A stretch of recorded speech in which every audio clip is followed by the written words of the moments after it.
Hi students, this is your science miss. In this session, we are going to continue Unit 14 Acids and Bases. In part 1, we studied about the properties, similarities and differences and the uses of acids and bases.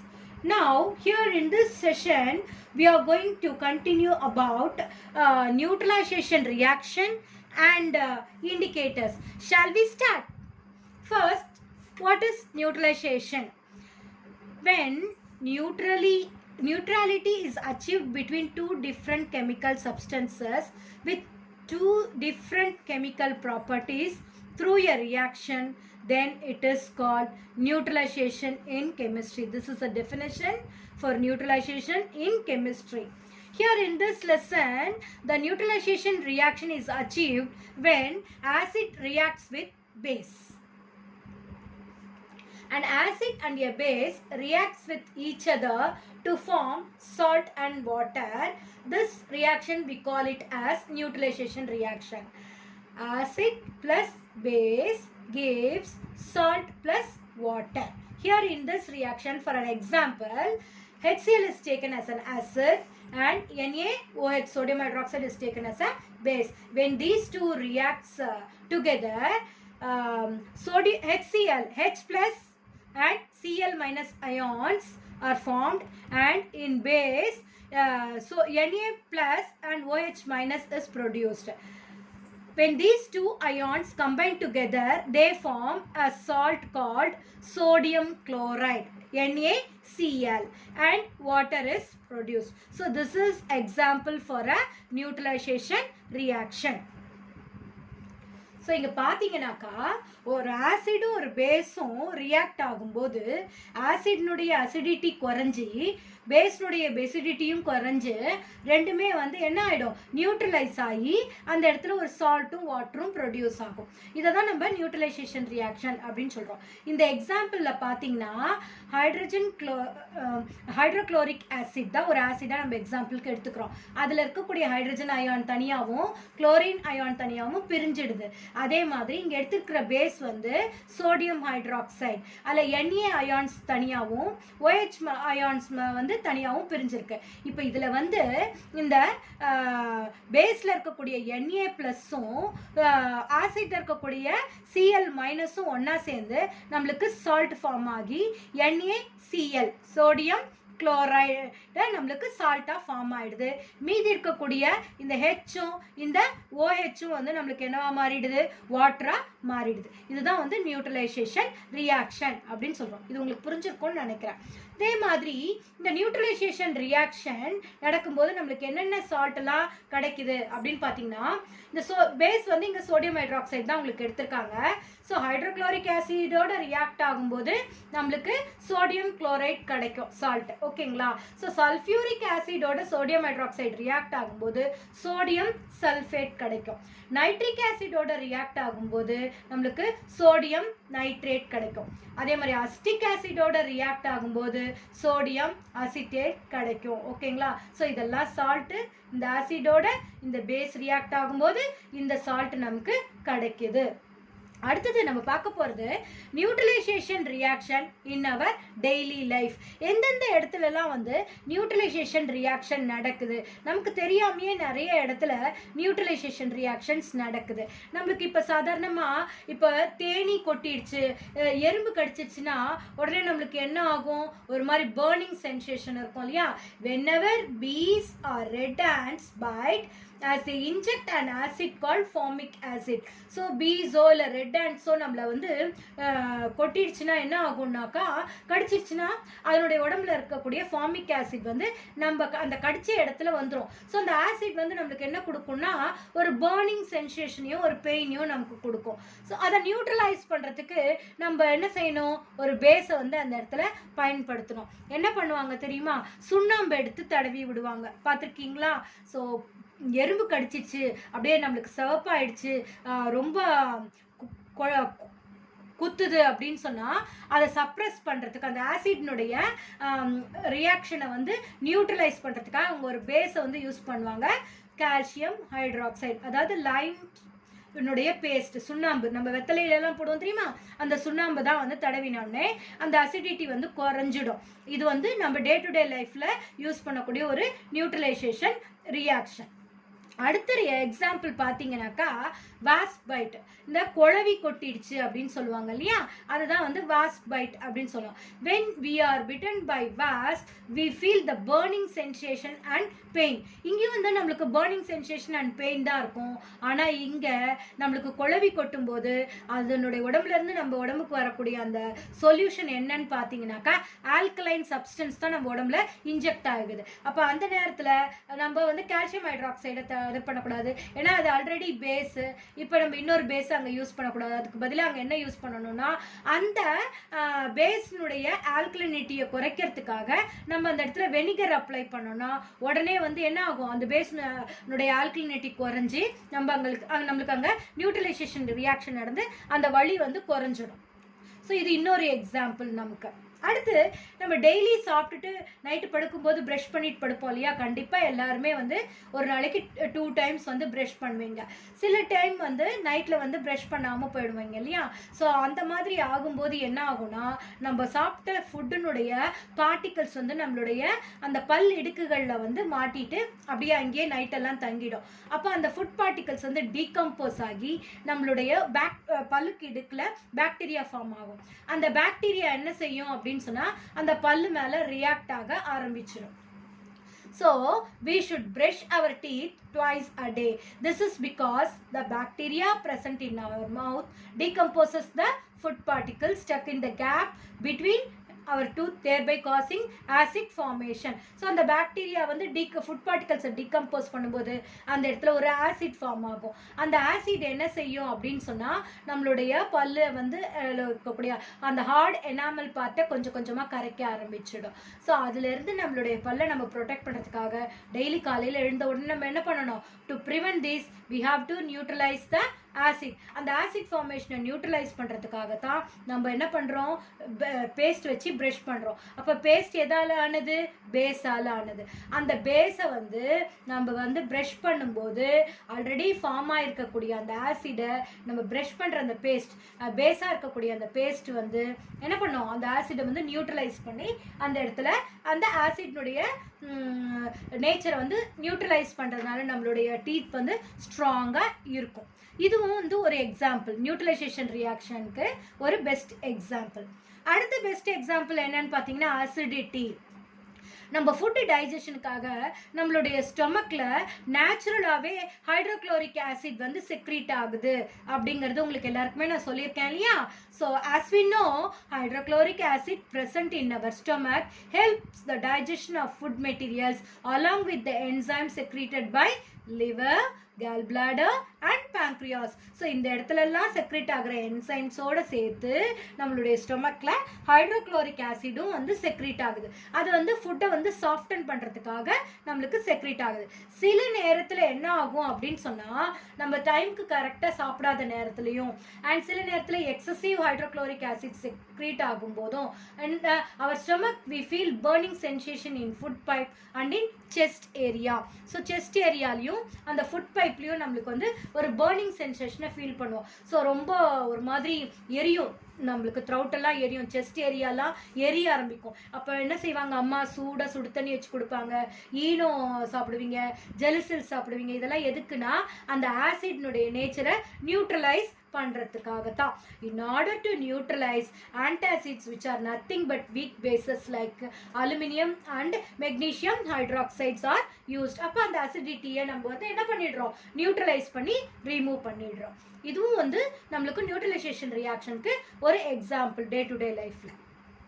அடுத்த example பார்த்தீங்கன்னாக்கா agricultural ஃபீல்டில் இந்த acidic soil வந்து acidic சாயிலில் எந்த செடியுமே வளரவே வளராது. So அந்த இந்த சாயிலினுடைய அசிடிட்டியை குறைக்கிறதுக்காக ஃபார்மர்ஸ் என்ன பண்ணுவாங்கன்னா அந்த சாயிலில் வந்து லைம் ஃபர்டிலைசர்ஸை நிறைய ஆட் பண்ணுவாங்க. அதாவது calcium powdered calcium oxide, calcium carbon oxide, இந்த மாதிரி ashes of the burnt wood, இது எல்லாத்தையும் வந்து அந்த சாயிலில் ஆட் பண்ணும்போது ஆல்ரெடி அந்த சாயிலில் ப்ரெசென்ட் ஆகிருக்கிற அந்த ஆசிடோட இந்த பேசஸ்லாம் ரியாக்ட் ஆகி அந்த சாயிலை வந்து நியூட்ரலைஸ் பண்ணிடும். அதுக்கப்புறம் நியூட்ரலைஸ் ஆன அந்த சாயில்ல நம்ம ஏதாவது வந்து அக்ரிகல்ச்சரல் ஃபார்மிங் பண்ணோம்னா அந்த சாயில்ல நல்ல விவசாயம் வந்து வளரும். சரிங்களா? ஸோ ஃபார்மிங்க்கு அசிடிக் சாயில் வந்து சூட்டபிள் கிடையாது. அடுத்தது இண்டஸ்ட்ரீஸ்ல இருந்து வெளியில வரக்கூடிய ஆசிட்ல முக்கியமான ஆசிட் வந்து சல்ஃபியூரிக் ஆசிட். இந்த சல்ஃபியூரிக் ஆசிட் வந்து என்ன ஆகும்னா அப்படியே வந்து ரிவர்ஸ்ல அந்த வாட்டர் வந்து வெளியில விடும்போது அந்த சல்ஃபியூரிக் ஆசிட் பிரசண்டா இருக்கிற வாட்டர் வந்து வாட்டர் பொல்யூஷனை காஸ் பண்ணிடும். இதை வந்து நியூட்ரலைஸ் பண்றதுக்காக என்ன பண்ணுவாங்கன்னா, it is treated by adding lime to neutralise it before it is discharge into the rivers and streams. So அது முன்னாடி அந்த வாட்டரை வந்து அந்த சல்ஃபியூரிக் ஆசிட் பிரசண்டாக இருக்கிற அந்த வாட்டரை நம்ம அந்த வாட்டர் பாடிஸில் ரிலீஸ் பண்ணுறதுக்கு முன்னாடி அதை நியூட்ரலைஸ் பண்ணி அதனால எந்த கெடுதலும் ஏற்படாதுன்னு கன்ஃபார்ம் ஆனதுக்கு அப்புறம் தான் அதை என்ன செய்யணும், வாட்டர் பாடிஸில் ரிலீஸ் பண்ணணும். ஓகேவா? ஸோ இந்த மாதிரியான இடத்துலலாம் வந்து நம்மளுக்கு இந்த நியூட்ரலைசேஷன் ரியாக்ஷன் ரொம்ப யூஸ்ஃபுல்லாக இருக்குது. அடுத்தது நம்ம படிக்க போகிறது என்ன அப்படின்னு பார்த்தீங்கன்னா இண்டிகேட்டர்ஸ்னா என்ன? An indicator or acid base indicator is a chemical substance which indicates the acidic or basic nature of a solution by suitable color change. இதுதான் வந்து இண்டிகேட்டர் அப்படின்னு சொல்லுவோம். இது வந்து ஒரு கெமிக்கல் சப்ஸ்டன்ஸ். இது நம்ம லிக்விட் கெமிக்கல்ஸ் இண்டிகேட்டர்ஸும் இருக்கு. இதை வந்து நம்ம பிஹெச் பேப்பரோ இல்லை நேச்சுரல் இண்டிகேட்டர்ஸோ அந்த மாதிரியான இண்டிகேட்டர்ஸும் இருக்கு. அது என்ன செய்யும்னா, ஏதோ ஒரு சொல்யூஷன்ல டச் பண்ண உடனே கலர் மாறும். அது மாறுற கலரை வச்சு நம்மளுக்கு கொடுத்துருக்குற அந்த சொல்யூஷன் ஆசிடா இல்லை பேஸா அப்படிங்கிறத ஐடென்டிஃபை பண்ணுறதுக்கு அது ஹெல்ப் பண்ணுது. அதனால தான் அதை என்னன்னு சொல்றோம்னா இண்டிகேட்டர்ஸ் அப்படின்னு சொல்றோம். இந்த இண்டிகேட்டர்ஸ்ல டூ டைப்ஸ் ஆஃப் இண்டிகேட்டர்ஸ் இருக்கு. Natural indicators and artificial indicators. இப்போ நம்ம நேச்சுரல் இண்டிகேட்டர்ஸை பற்றி ஃபர்ஸ்ட் படிக்க போகிறோம். ஓகேங்களா? So natural indicators R the chemical substance which are obtain from natural sources.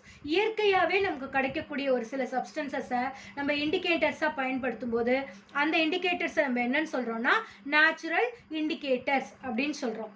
So for example litmus paper நம்ம லேப்லலாம் யூஸ் பண்ணுவோம். ரெட் லிட்மஸ், ப்ளூ லிட்மஸ் பேப்பர்லாம் யூஸ் பண்ணுவோம். So litmus paper, turmeric juice, China rose petals, red cabbage, grape juice, beetroot juice இதெல்லாம் வந்து நம்ம natural இண்டிகேட்டர்ஸாக பயன்படுத்துகிறோம். சரியா?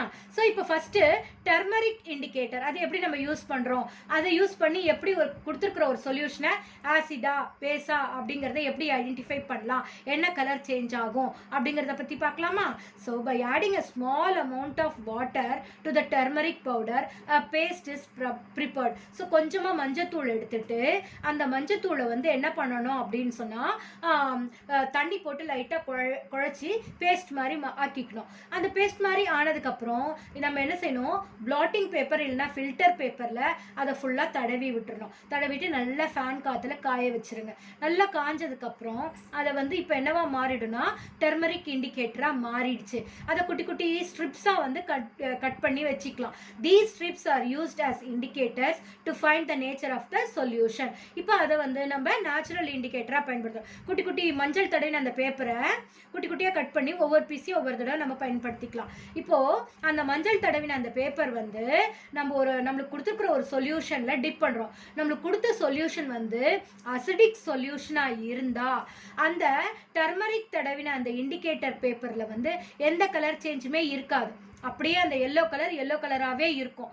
அப்படின்னா அது அசிடிக் சொல்யூஷன் அப்படின்னு நீங்களாவே நினச்சிக்கணும். That means it remains yellow. Acidic solution turmeric இண்டிகேட்டர்ல எந்த ரியாக்ஷனும் காமிக்காம அப்படி எல்லோவாகவே அப்படியே இருக்கும். ஆனால் அதுவே ஒரு பேசிக் சொல்யூஷனில் இந்த எல்லோ கலர் பேப்பரை டிப் பண்ணிங்கன்னா உடனே அந்த எல்லோ கலர் வந்து என்னவா மாறிடும், ரெட் கலராக மாறிடும். ஸோ அது ரெட் கலராக மாறினதை வச்சு இது பேசிக் சொல்யூஷன் அப்படின்றத நம்ம சொல்லிக்கலாம். ஓகேங்களா? ஸோ டர்மரிக் பேஸ்ட் தடவின அந்த பேப்பரை இண்டிகேட்டராக யூஸ் பண்ணி அந்த கொடுத்துருக்குற சொல்யூஷன் ஆசிட் சொல்யூஷனா இல்லை பேசிக் சொல்யூஷனா அப்படிங்கிறத நம்மளால ஈஸியாக ஐடென்டிஃபை பண்ண முடியும். அடுத்தது நம்மளுக்கு எல்லாருக்குமே தெரியும் ஹைபிஸ்கஸ் ஃப்ளவர் இருக்கு இல்லையா. ஸோ அந்த ஃப்ளவரை நம்ம என்ன பண்றோம் அப்படின்னு சொன்னா வார்ம் வாட்டர் வெத தண்ணியில அந்த ஹைபிஸ்கஸ் ஃப்ளவரை வந்து நம்ம தண்ணி அந்த சுடு தண்ணியில போட்டுடுறோம், வார்ம் வாட்டர்ல போட்டுடுறோம். போட்ட உடனே அந்த சுடு தண்ணி என்ன செய்யணும்னா அந்த ஹைபிஸ்கஸ்ல இருக்கக்கூடிய கலர் எல்லாம் வந்து கொஞ்சமா அப்சர்வ் பண்ணிக்கும். ஸோ 5 to 10 minutes வந்து நம்ம அந்த தண்ணியில போட்டு வச்ச உடனே அந்த சொல்யூஷன் வந்து ஒரு ஃபார்ம் ஆகும், ஒரு பேல் பிங்கிஷ் கலர்ல வந்து ஒரு சொல்யூஷன் ஃபார்ம் ஆகும். இதை வந்து நம்ம இண்டிகேட்டரா பயன்படுத்துறோம். இப்போ ஆசிடிக் சொல்யூஷன்ல the colour will be change to deep pink or deep red. என்னவா மாறிடும்? அசிடிக் சொல்யூஷன் இது ஒரு டிராப் வந்து போட்ட உடனே இது என்னவா மாறிடுதான்? டீப் ரெட் ஆர் டீப் பிங்கா வந்து ஆட் ஆகும், கலர் மாறிடும், அந்த பேல் கலர்ல இருந்து டீப்பா மாறிடும். இதுவே பேசிக் சொல்யூஷன்ல இதை வந்து நம்ம டிப் பண்ணோம்னா உடனே அது என்னவா மாறிடும்? ஒரு டிராப் ஆட் பண்ண உடனே கிரீன் கலரா மாறிடும், அந்த பேல் பிங்க் கலர் வந்து கிரீன் கலரா மாறிடும். ஸோ இங்க ஹைபிஸ்கஸ் ஃப்ளவரையும் நம்ம ஒரு நேச்சுரல் இண்டிகேட்டரா பயன்படுத்துறோம். அதே மாதிரி நம்ம பீட்ரூட் ஜூஸை கூட வந்து என்ன பண்ணலாம்? நேச்சுரல் இண்டிகேட்டரா பயன்படுத்தலாம். Extracts of beetroots are also used as a indicator for identifying acidic or basic nature of a solution. ஓகேங்களா? ஸோ அடுத்து நம்ம பார்க்க போகிறது இந்த லிட்மஸ் பேப்பர். இந்த லேப்ல வந்து பார்த்தீங்கன்னாக்கா இந்த மாதிரி ஒரு பேப்பர் இருக்கும், இது ரெட் கலர்ல இருக்கு இல்லையா, இது ரெட் லிட்மஸ். இதே மாதிரி ப்ளூ கலர்ல ஒரு பேப்பர் இருக்கும், அது வந்து ப்ளூ லிட்மஸ் அப்படின்னு சொல்லுவோம். Litmus is the most common indicator used in the laboratories. So லேப்லலாம் வந்து இந்த லிட்மஸ் பேப்பரை யூஸ் பண்ணி தான் நம்ம வந்து அந்த கொடுத்துருக்குற சொல்யூஷன் ஆசிடா இல்லை பேஸா அப்படிங்கிறத நம்ம ஐடென்டிஃபை பண்ணுவோம். இந்த லிட்மஸ் பேப்பர் வந்து எதுல இருந்து தயாரிக்கிறாங்க அப்படின்னு பார்த்தீங்கன்னாக்கா, litmus paper is a natural indicator which is extracted from lichens. Lichens na enna theriyuma? A combination of algae and fungi. ஆல்கேவும் ஃபங்கையும் சேர்ந்து வளரும்போது அந்த வளர்ற அந்த காம்பினேஷனை தான் நம்ம என்னன்னு சொல்லுவோம்னா லிச்சன்ஸ் அப்படின்னு சொல்லுவோம். அந்த லிச்சன்ஸ்ல இருந்து தான் இந்த லிட்மஸ் பேப்பரை நம்ம தயாரிக்கிறோம். இந்த ரெட் லிட்மஸ் வந்து ஆசிட்ல டிப் பண்ணும்போது ரெட்டாவே இருக்கும், எந்த சேஞ்சுமே இருக்காது. பேஸ்ல டிப் பண்ணும்போது ரெட் வந்து என்னவா மாறிடும்? ப்ளூ கலரா மாறிடும். இதுக்கு ஆப்போசிட்டா ப்ளூ லிட்மஸை ஆசிட்ல டிப் பண்ணும்போது ரெட்டா மாறிடும், பேஸ்ல டிப் பண்ணும்போது கலர் மாறாம அப்படியே இருக்கும். சரிங்களா? So அதுதான் இங்க உங்களுக்கு கொடுத்திருக்காங்க. It is available in the form of solution or in the form of strips prepared by absorbing litmus solution on filter paper. அது வந்து ரெட் கலராவும் இருக்கும், ப்ளூ கலராவும் இருக்கும். Blue litmus paper turns red in acidic solution and red litmus paper turns blue in basic solution.